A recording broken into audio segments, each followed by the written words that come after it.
With the right auction, I would say this could be in excess of £60,000. Really? Imagine discovering that something you've kept at home for years is worth more than a luxury car, or even a house. That's exactly what happened to some unforgettable guests on Antiques Roadshow. Welcome to our channel. Today we're counting down the greatest hidden household fortunes ever found. From forgotten heirlooms and elegant antiques to masterpieces hiding in plain sight, these incredible stories prove that life-changing treasures can be hiding in the most ordinary homes. The Fabergé flower. We call it the regimental jewel.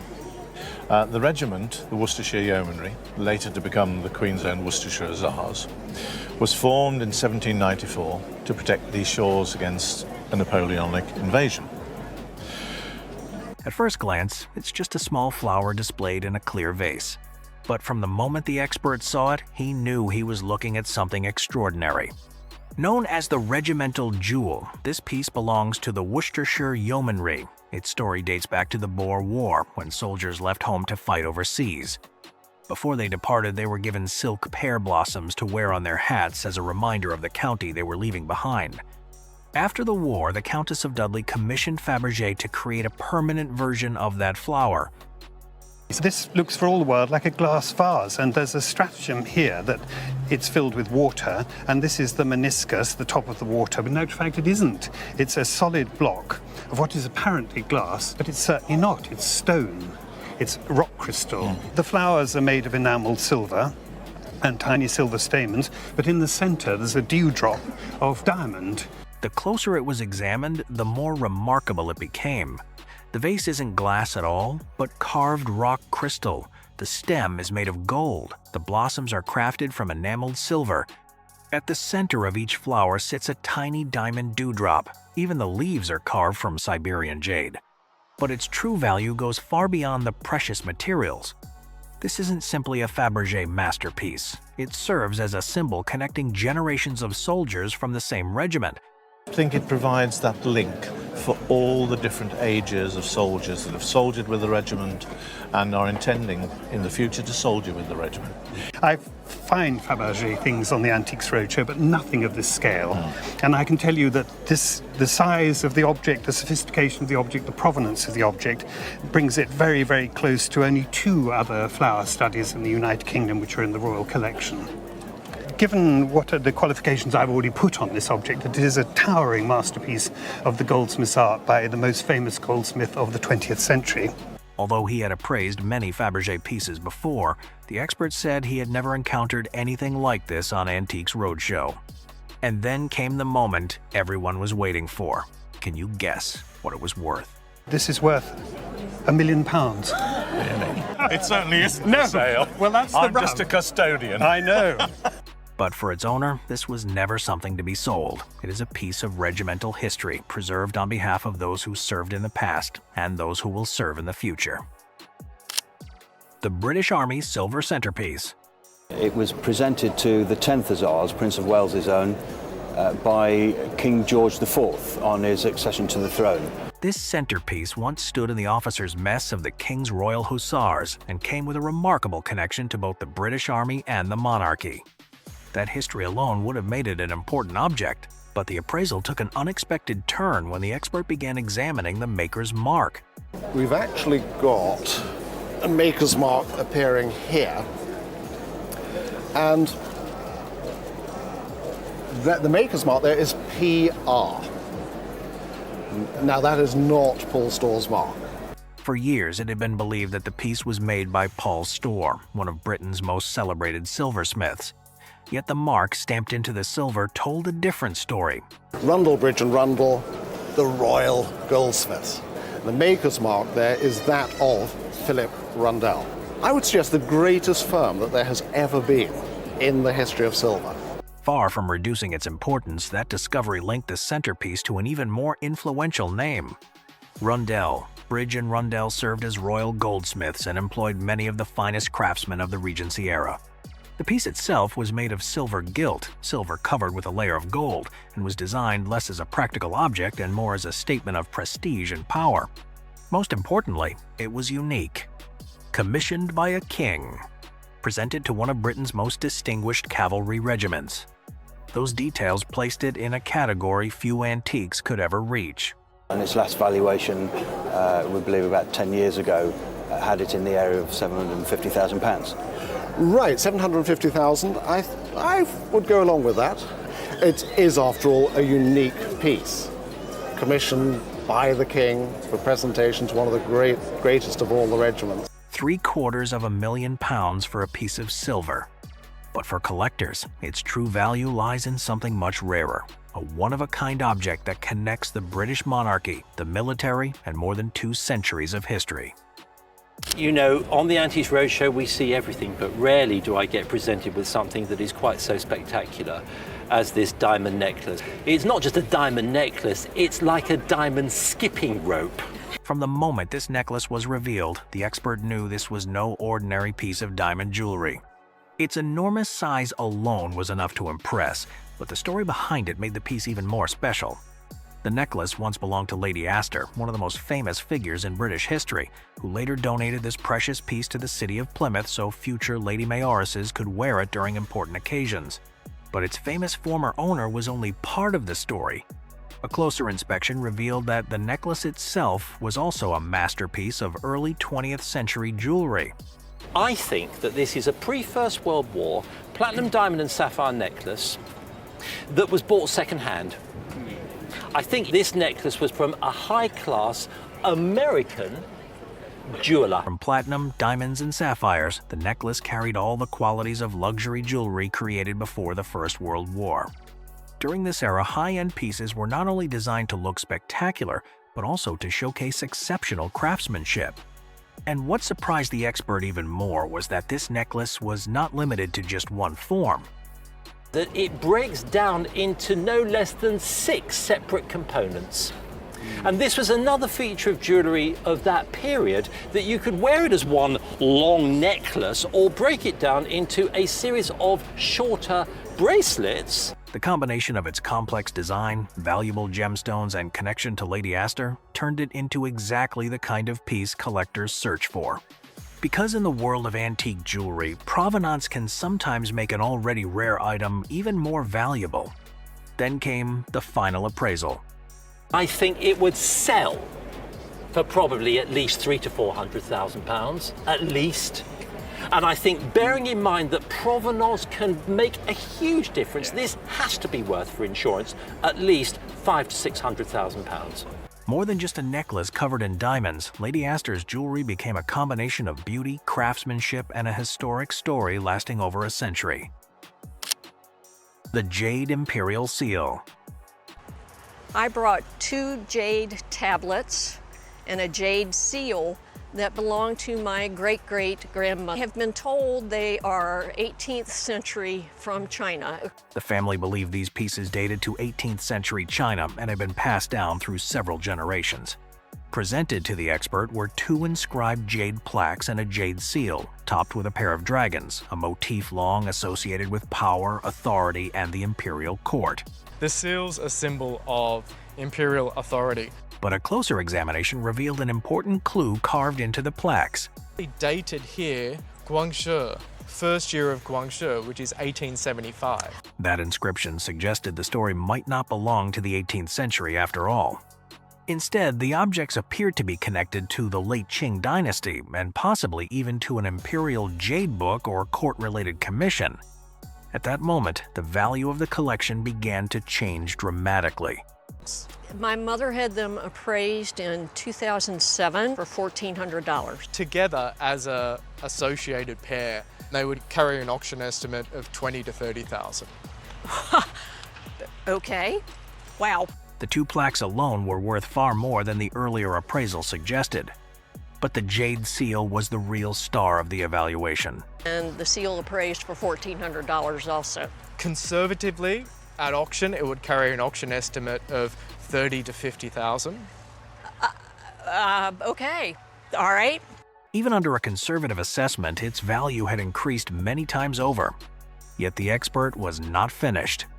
If further research confirmed a strong connection to the Guangxu period, everything could move to an entirely different level. So it may carry an auction estimate of 300 to 500,000. Oh, is that all?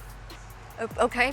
Well, that's a little bit different than what I was expecting today, but oh my. Thank you. That's amazing. What had once been a collection valued at only a few $1,000s now carried the potential to become an imperial treasure worth as much as $500,000. Not bad for a group of jade pieces that had spent decades quietly sitting in the family. This is a unique moment on the Antiques Roadshow.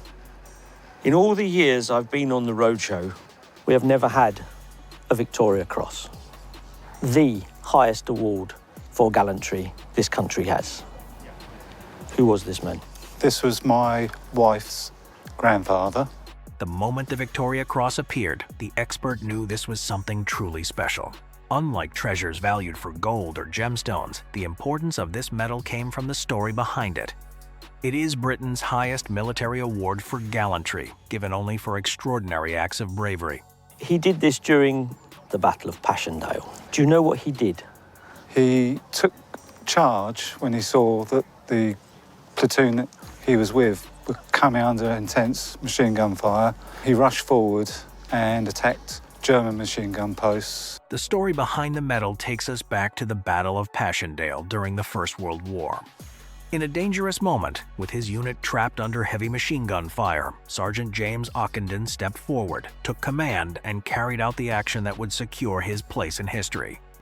Okay. So this is what the king would have been told. Noticing the right platoon held up by an enemy machine gun which was causing many casualties, he, with absolute disregard for his personal safety, immediately rushed the gun, killed 2 of the gunners and followed and killed the 3rd who was making his escape across no man's land. For that, he is awarded the Victoria Cross.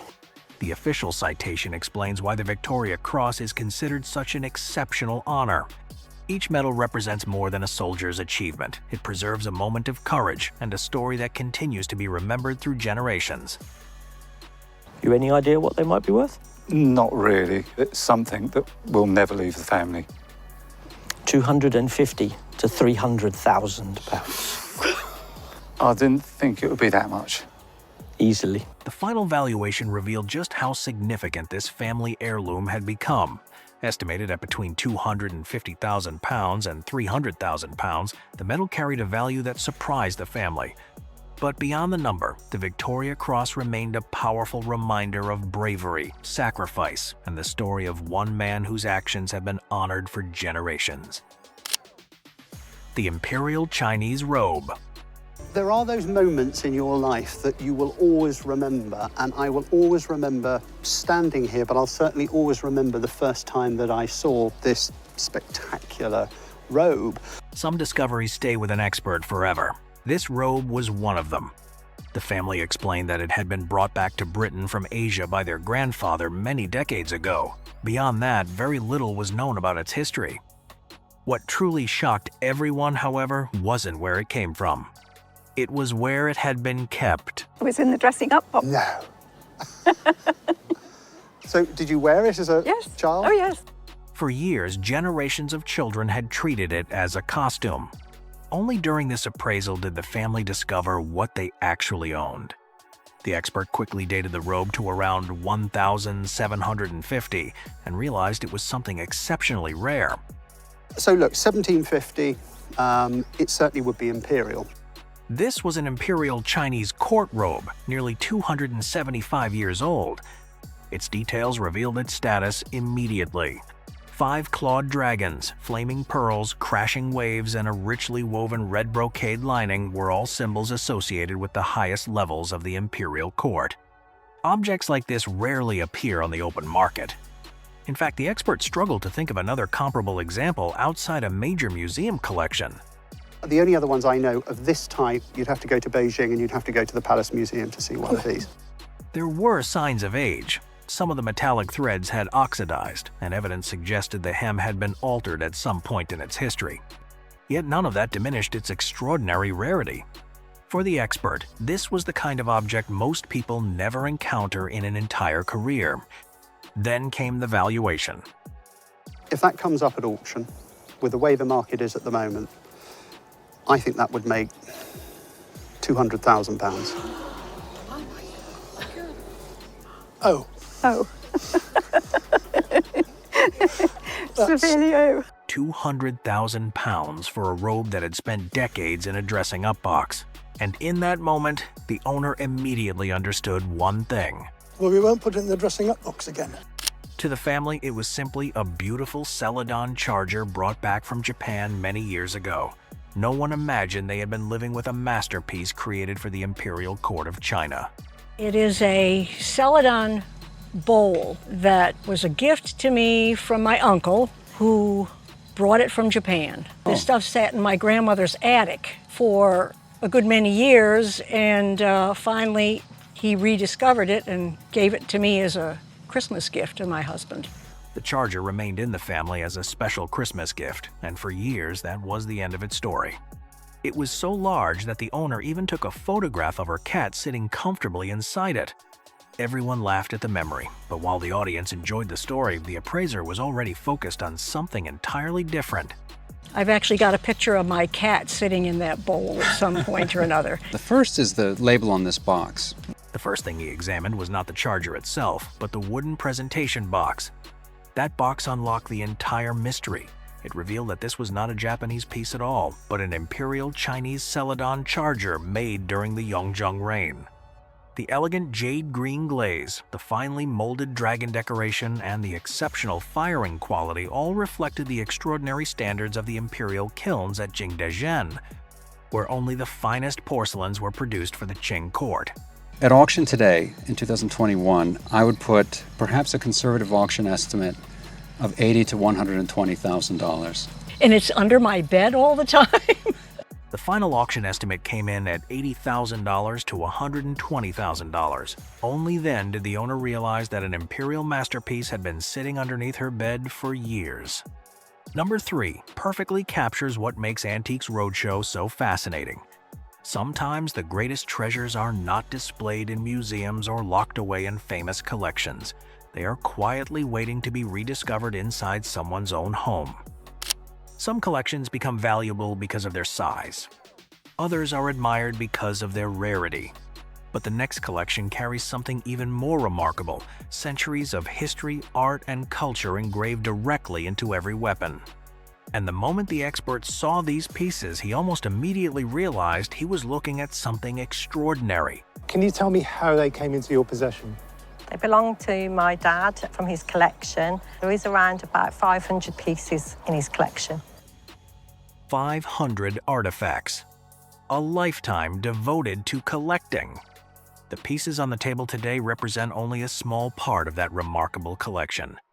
According to the expert, the owner's father began collecting at exactly the right time, long before the market truly recognized the value of Asian military antiques.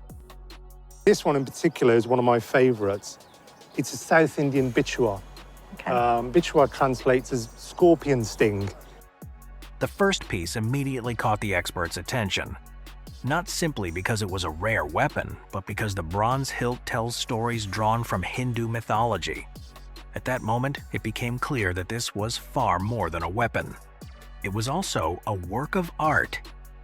And up here we have a katar, or a katar, and it's a classical Indian weapon, a punch dagger. This example is 17th century, possibly late 16th century. Wow. Then came another extraordinary piece. A katar dating from the late 16th or early 17th century. It had already existed long before many modern nations were even founded. But the biggest surprise was still waiting. It's not a piece to be used in anger. Okay. It's a status object or a gift. Must have been made as a special commission for a ruler, a Maharaja. This was never intended to be an ordinary battlefield weapon. It was commissioned specifically for a Maharaja, a symbol of authority and prestige rather than a tool of combat. That royal provenance immediately placed it in an entirely different category. He got his investment back right with this piece here, £8,000 to £10,000. Wow. The punch dagger, the katar at the top here, a similar one was sold in a German auction a few years ago. approximately 35,000 pounds. The one at the front, it's unique. A conservative figure would be 30 to 40,000. Oh my, right. Total value, we're looking at 70 to 80,000 pounds. It's a powerful reminder that the greatest value isn't always found in one extraordinary object. Sometimes it's found in the vision of a collector who recognized true significance long before the rest of the world did. My mother was friends with a 49er miner who lived down the street, and they used to garden together. And I remember this man. He was very tall, he had a long gray beard. He wore a red plaid shirt or red shirt always, with suspenders. This piece of jewelry did not begin its story in a jewelry store, but through a very personal connection with a real gold miner. The owner did not just preserve the object itself, but also the memory of the person who gave it to the family. And what made it even more special was that the pieces of gold inside could be directly connected to one of the most famous periods in American history. Part of what makes it very special is your connection to somebody who actually mined this out of the ground in the California gold rushes. There's a lot of gold miners that went for the California gold rushes. Hundreds of thousands of people came to look for gold, came to find their fortune, and very few of them did. The California gold rush attracted hundreds of thousands of people searching for fortune, but very few actually found gold. Most of the gold discovered appeared as tiny flakes or gold dust, while larger natural gold nuggets were much rarer. And this piece became especially interesting because it preserved both forms of gold. Most of the gold that came from the California finds came up as these little bits of, these little flakes, tiny little flakes, which look almost like dust. Right. And then fewer of them, far fewer of them came up out of the ground as whole pieces, as whole nuggets.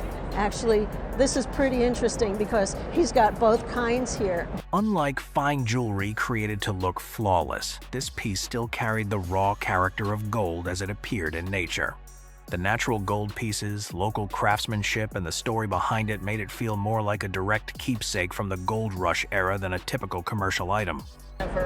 The California gold rush jewelry, it's a big part of our history. It is. And I would give this an auction estimate of $1,500 to $2,500. Oh, you're kidding! I just don't believe that.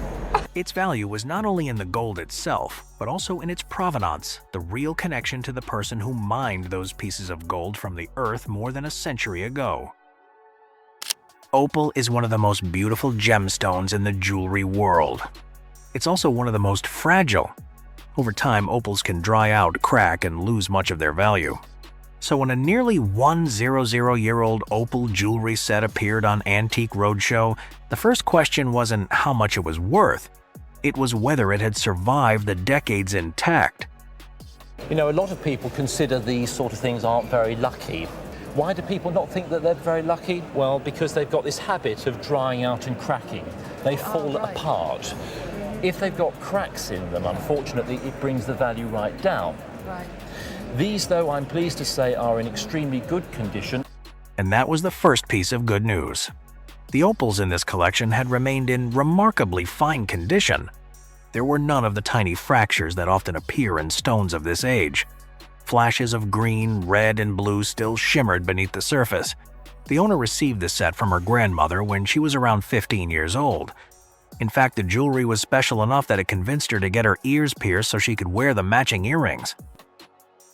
No, they were given to me by my grandmother when I was about 15, and she said, oh, I could have these if I had my ears pierced. I didn't have ears pierced at the time. So ever since then, I've worn pierced earrings. According to the appraiser, the necklace dates to around 1,925. But the piece that caught his attention most was the pendant. Its opal was completely different from the others. It displayed far more fire, more color, and immediately stood out from the rest of the set. You've also got an opal pendant, and I'm interested in this one because, as you can see, it's an utterly different stone. Much more fire in that one. Much more fire, much more of this so-called pin fire, where you've got all sorts of flecks. Then came the valuation, and the numbers immediately caught everyone's attention. So down to values, well, I would think for insurance around about £7,500. You've got the opal beads for the ears too. Right. These for insurance purposes probably about £500, £600, and that pendant probably at auction around £800 to £1,000 and insure that one for £2,500. The necklace alone carried an insurance value of around £7,500. The earrings and pendant added even more value. But the most memorable part of this case wasn't the money. It was the fact that a gemstone, famous for its fragility, had survived nearly a century while still preserving its beauty. After several six-figure treasures, this case tells a different kind of story. No revolution. No famous celebrity. Just a small collection that once belonged to the owner's aunt, who married a wealthy Egyptian businessman in the 1940s. For many years, these pieces sat quietly in a safety deposit box. Now, I'm assuming, therefore, that these would have been worn by someone who was in your family? They were my aunts, and she married a wealthy Egyptian in the 40s, and these were part of her treasure trove, I guess, from that period. These have been kept in a safety deposit box for many years, and just interested to find out a little bit of the history. The collection consists of only 3 pieces: a powder compact, a cocktail watch, and a double-clip brooch. It doesn't sound like much, but each item carries a prestigious name behind it. The first piece appears elegant, decorated with small gold details and rubies. Then the appraiser opened it and spotted the name inside: Boucheron, Paris. There we are. If I rub away at the edge, I can see a word there. Yeah. And that word is Boucheron, Paris. Wow. Now, Boucheron is one of the great makers. The watch proved to be equally impressive. It was a diamond-set cocktail watch, a style that became enormously popular during the years between the World Wars. And under closer inspection, the appraiser found the signature of one of the most respected watchmakers in the world. This watch, when you look at it with a lens, it's signed Vacheron and Constantin, one of the great makers. The final piece was an Art Deco double-clip brooch. This was exactly the kind of jewelry fashionable women loved to wear at the time. Looking at all 3 pieces together, the appraiser could almost picture their original owner. So she'd go to this ball or function wearing her Vacheron diamond watch, her Boucheron powder compact, and her diamond double clips. She was some girl. Then came the valuations. This box is probably worth £1,000 to £1,500. Wow. Very good. Something like that. The watch, because it's by such a fine manufacturer, £3,000 to £4,000. Wow. I can tell you, having looked at them with my lens, they are beautiful. £8,000 to £10,000. Wow. Wow. So combined value, £12,000 to £15,000. Fantastic. The collection carried a combined value of £12,000 to £15,000. Not the most expensive group of jewelry in the video, but it felt like a miniature time machine. With just 3 accessories, an entire era of elegant parties, cocktail watches, and Art Deco glamour seemed to come back to life. In 2001, my mom died, and I found this box in her safety deposit box. She was very frugal.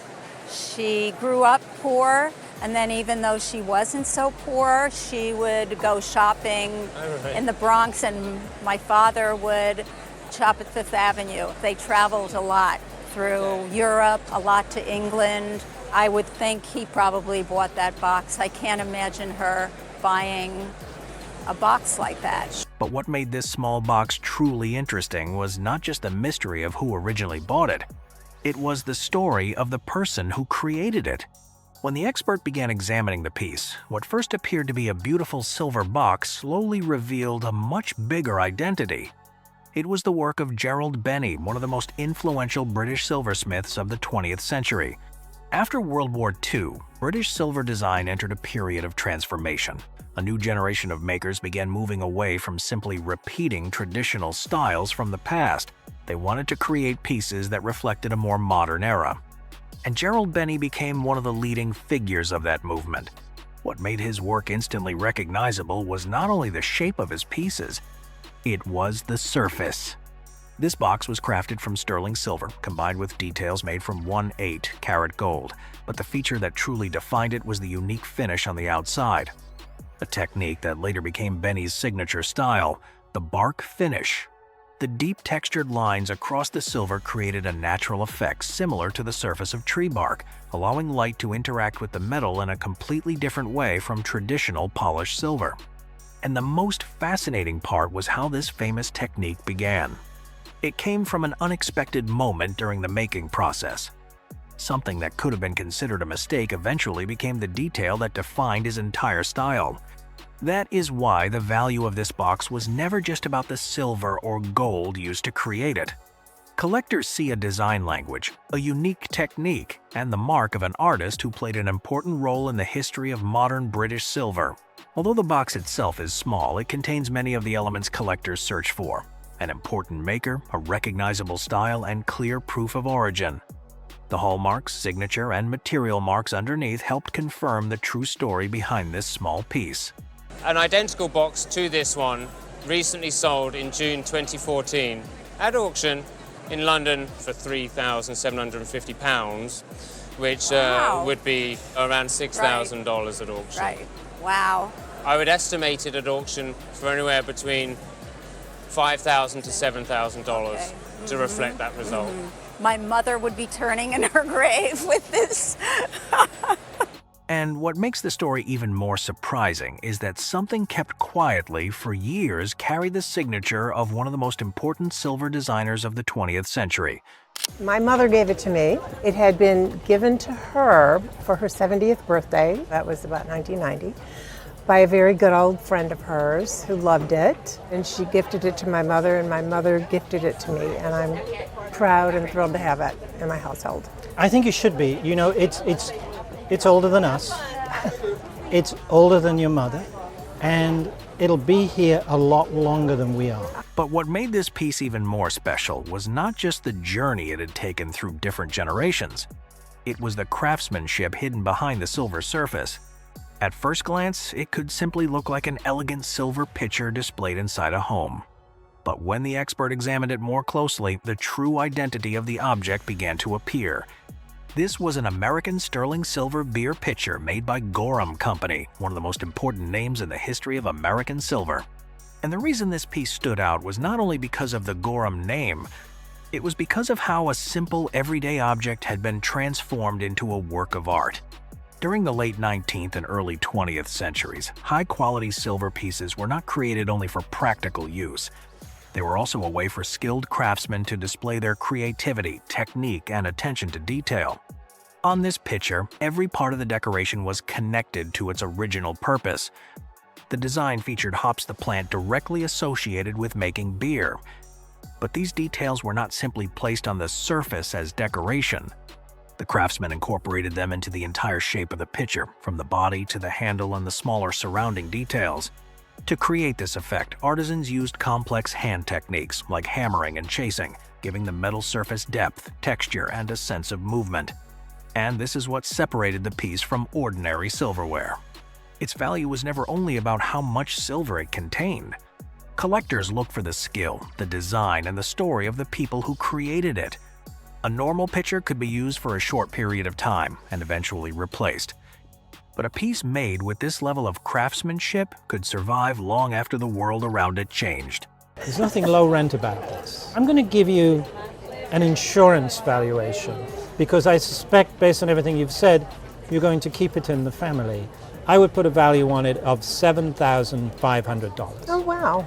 Oh, wow. How nice. Wow. Just an exquisite piece of American silver. After years of being seen as a familiar object in the family, this silver pitcher was finally understood in a completely different way. It was not just a decorative item or something passed from one generation to another. It represented a period when craftsmen could take even an everyday object and turn it into a piece of art.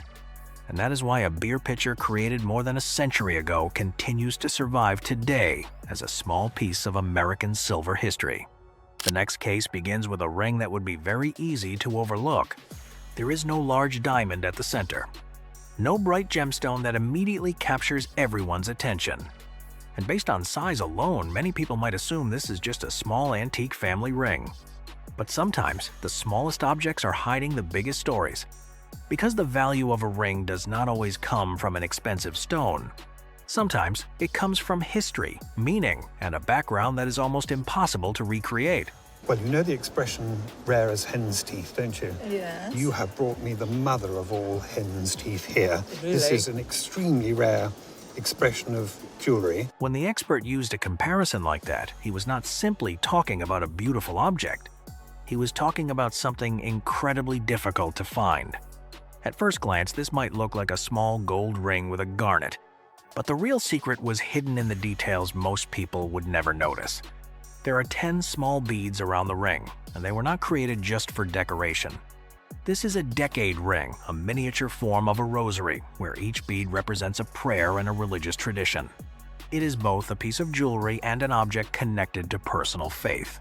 The ring is made from 22-karat gold and features a cabochon garnet, but the materials alone are not what make it so special. The detail that changes everything is the provenance. The ring has a connection to Pugin-Hardman, a name linked to the Gothic Revival movement and the history of British design.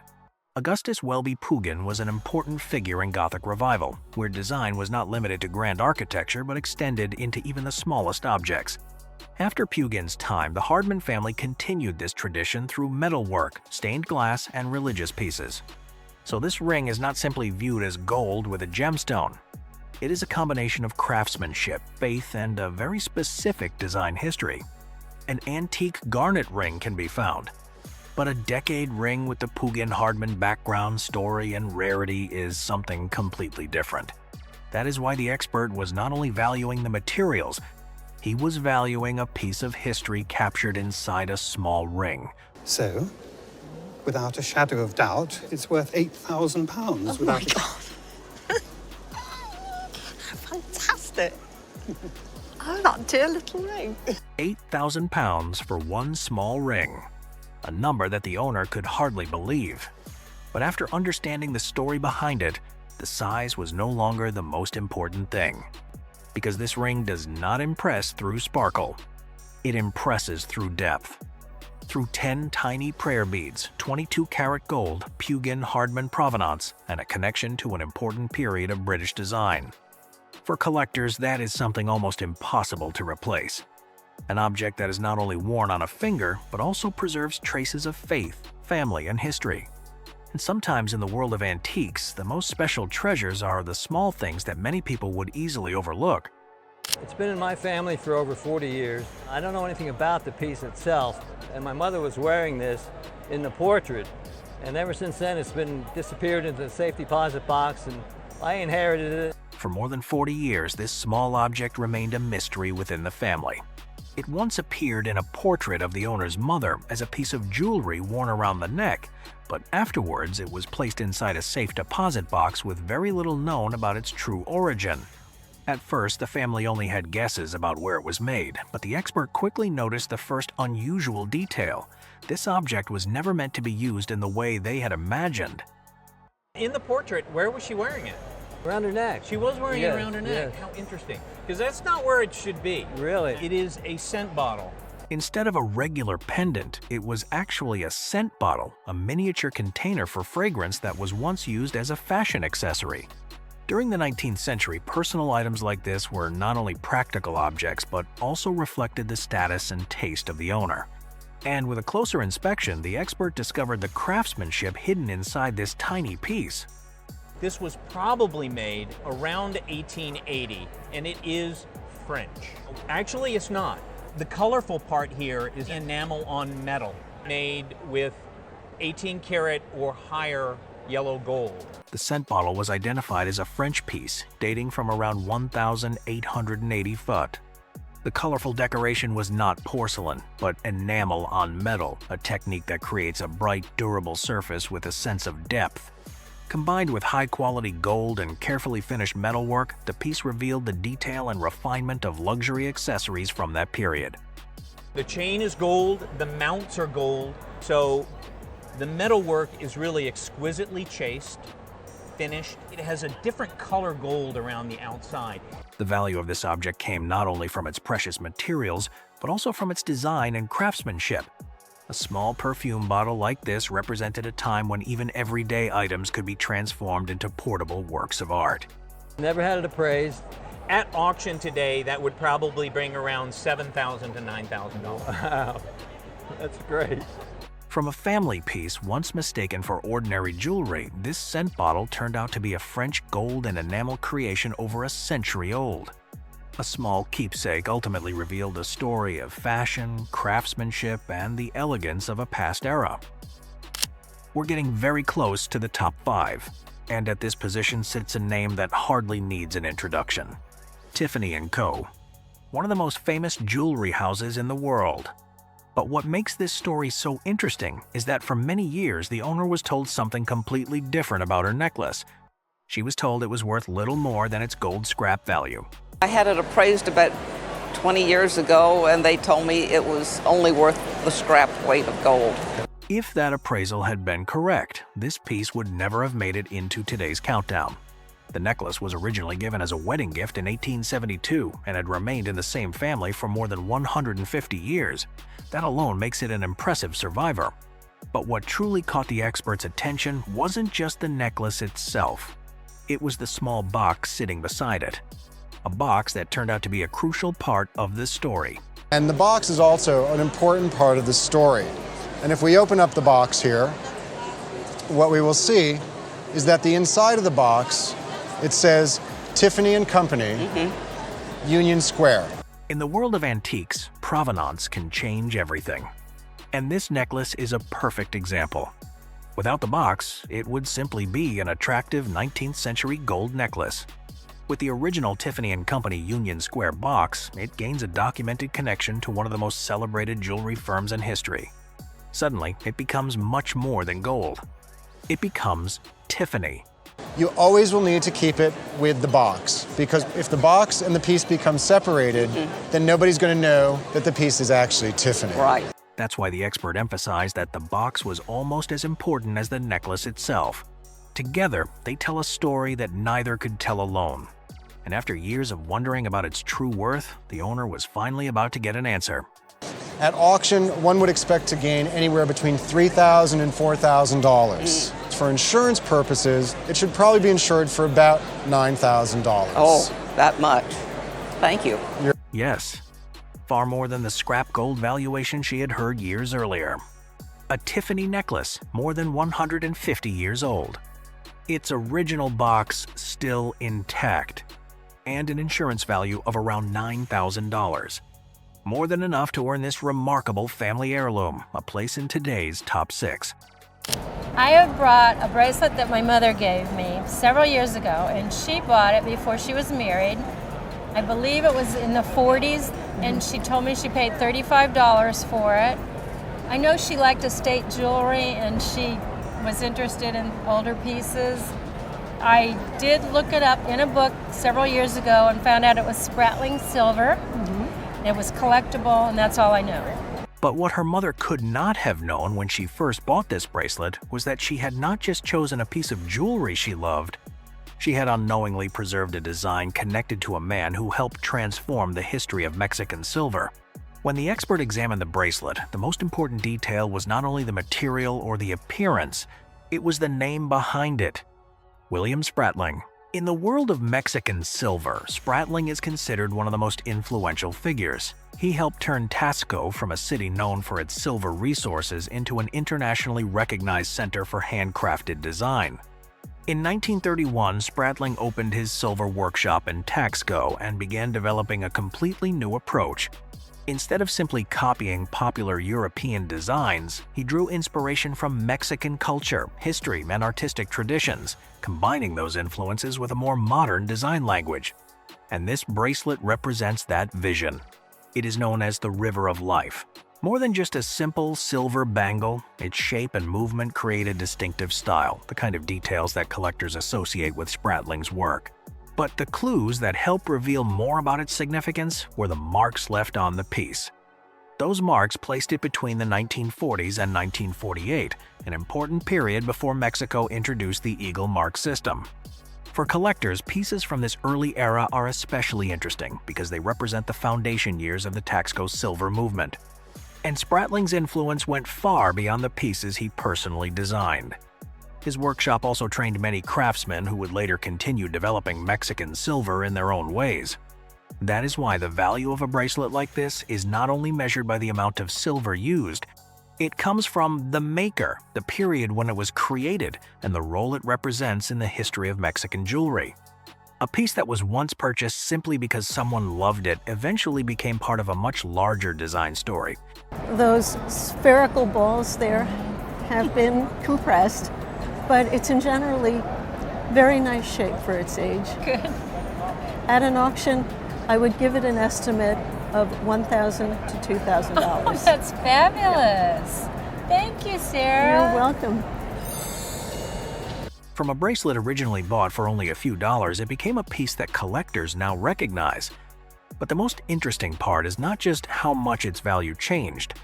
It is the fact that an ordinary family piece carried the mark of someone who helped shape an entire craft movement. A small silver bracelet from Taxco ultimately became a story about William Spratling and the legacy he left behind in 20th century design history. This next case begins with a ring that many people might judge only by looking at the diamonds. How large are the stones? Would it be worth more if they were removed and turned into something modern? But in antique jewelry, sometimes the greatest value is not found by changing a piece. It is found in everything the piece has managed to keep. Because this ring does not only carry diamonds, it carries a family story, a connection to the past, and a small piece of the Victorian era that survived for more than a century. The ring belonged to my great-grandmother. Who happens to be this lady here? That's that lady there, yes. In her court dress, perhaps, with fine lace and pearls, and that signals a pretty elevated status, doesn't it?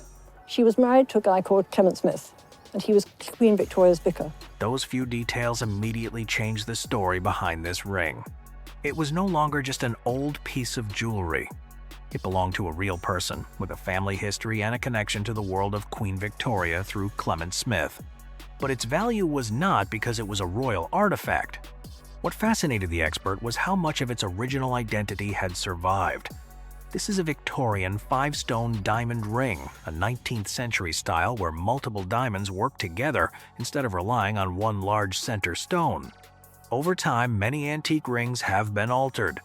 The stones are removed, recut, or placed into modern settings because people believe that will make them more valuable. But once that happens, something impossible to replace disappears: the original history.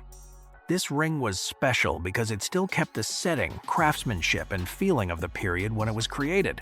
Collectors are not only looking for diamonds. They are looking for pieces that still carry their original story. That is why the expert did not see this as a ring that should be taken apart. He saw it as a piece of the 19th century that had survived almost exactly as it was meant to be. And this would be a complete travesty because this is a mid-19th century ring looking absolutely wonderful as it is. And I don't think anybody would dream much of doing that. So very pretty, original condition, enviable, marketable. So £3,000 to £5,000. £3,000 to £5,000. But the real lesson was not only about the price. The value came from the fact that the ring remained unchanged after more than 150 years. If someone removed the diamonds, the stones would still exist. But the story around them would disappear. And that is what makes this Victorian 5-stone diamond ring special.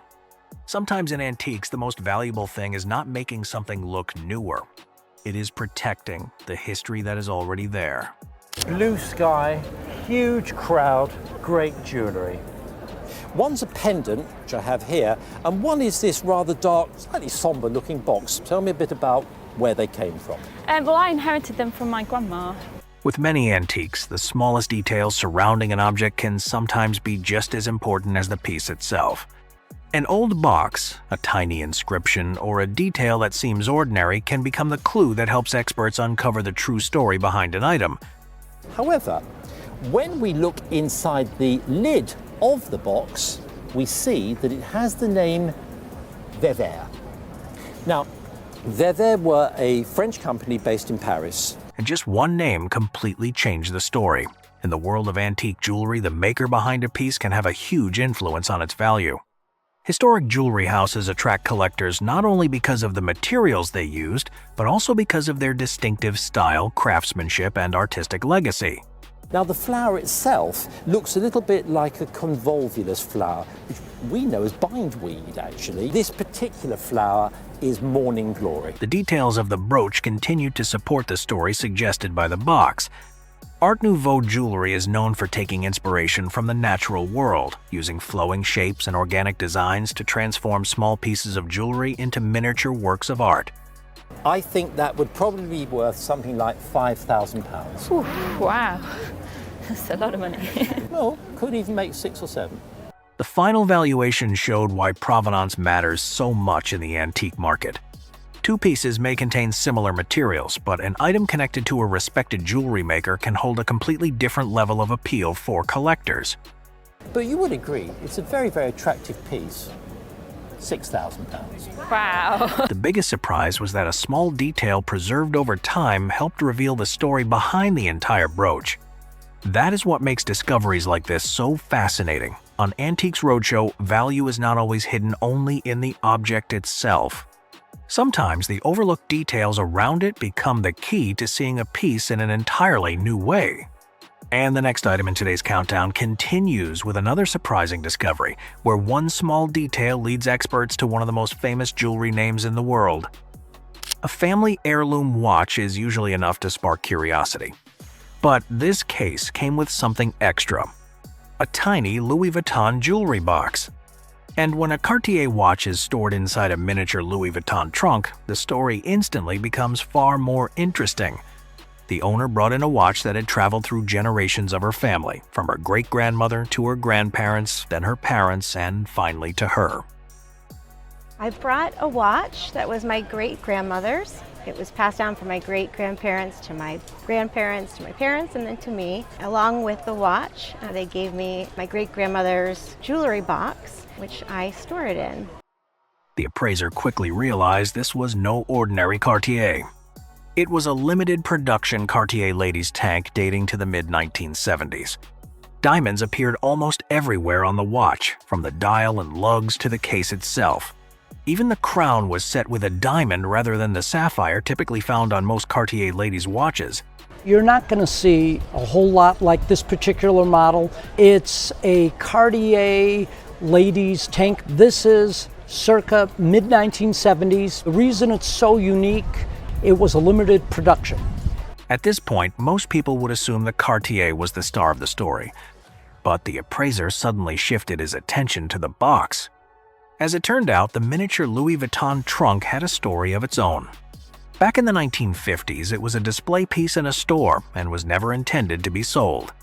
Yet the owner's great-grandmother managed to convince the store to let her have it after purchasing an entire set of luggage. And this was on display. It wasn't for sale. And she was able to convince the store to give it to her because she had purchased the larger size steamer trunk and the luggage. Looking at the two pieces side by side, the appraiser could almost picture their original owner. A woman who loved famous brands, appreciated quality, and clearly knew how to get what she wanted. What I see here is Cartier, French company, Louis Vuitton, French company. She liked everything French. She liked good names, good quality, owning nice things. Then came the surprise. So this one in today's market, a retail price on that is going to be $10,000 to $12,000. Wow. In today's market, retail on that, $2,000. Wow. The Cartier was valued at $10,000 to $12,000. But the little Louis Vuitton box carried a value of its own, around $2,000. Once again, Antique Roadshow reminded everyone of something surprisingly common in the world of hidden treasures. Sometimes the treasure isn't just what's inside the box. Sometimes the box itself is part of the treasure.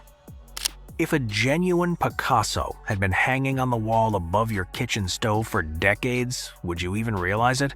It sounds like the kind of story that's almost impossible to believe. Yet that's exactly how the next appraisal begins. For years, this ceramic plate was simply another familiar decoration that everyone in the family saw every single day. No one thought it was extraordinary. No one imagined it could become one of the biggest surprises of their visit to Antiques Roadshow. We bought it in Rhode Island. Didn't even realize it was a Picasso until about 5 years ago. The family had lived with this piece for a very long time. It had always been part of the house. It wasn't locked away for protection. It wasn't displayed as fine art.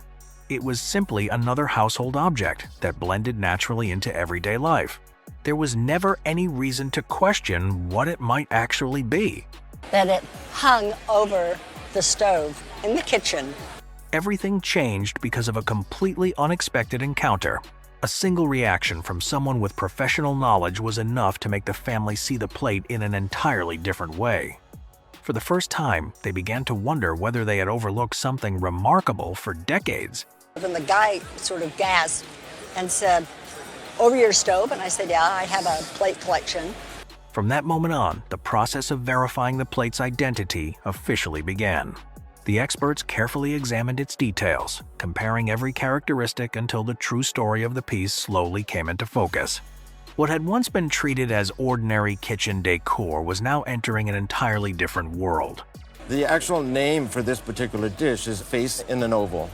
Picasso did a lot of these special editions for the MADOURA studio in the south of France. All right. He actually did 633 different objects that were taken and they made special editions for. Some are jugs, some are figures, and some are dishes of different shapes and all. Now, you did mention that there was a little bit of enamel loss there, yes. And we do see that pretty regularly on some of these pieces that have high relief. Yes. But otherwise, it's in quite remarkable condition. What's really important to note for this is that in this particular issue, and by the way, this was done in 1955. By now, everyone understood that this was far more than a decorative plate. Only one question remained unanswered. What was it actually worth in today's market? The Picasso market, in the last 4 or 5 years, it's skyrocketed. It's just taken off tremendously. So you're snickering in advance. This is good. So what do you think it's worth today? I haven't a clue. You haven't a clue? Would you be surprised that an auction value in today's market, probably on the conservative side, would be in the range of $10,000 to $15,000? I love you too. From a ceramic plate that spent decades hanging quietly above a family kitchen stove, to an authenticated work valued at between $10,000 and $15,000. It's a reminder that the line between an everyday decoration and a collectible work of art can be far smaller than most of us ever imagine. It belongs to my mother. Yes. She was left it in a will about 55 years ago. Yes. And she wore it as a young lady. Yes. Went dancing in it, and it fell off. So that's why it's been left in its box in the safe. For many years, this serpent bracelet was kept away and rarely appeared again. But behind its impressive design was a story that went far beyond an ordinary piece of gold and diamond jewelry. During the Victorian era, images used in jewelry were often chosen with a purpose. Each symbol could represent love, memory, or personal messages that the owner wanted to preserve. And the serpent shape on this bracelet was the first important clue.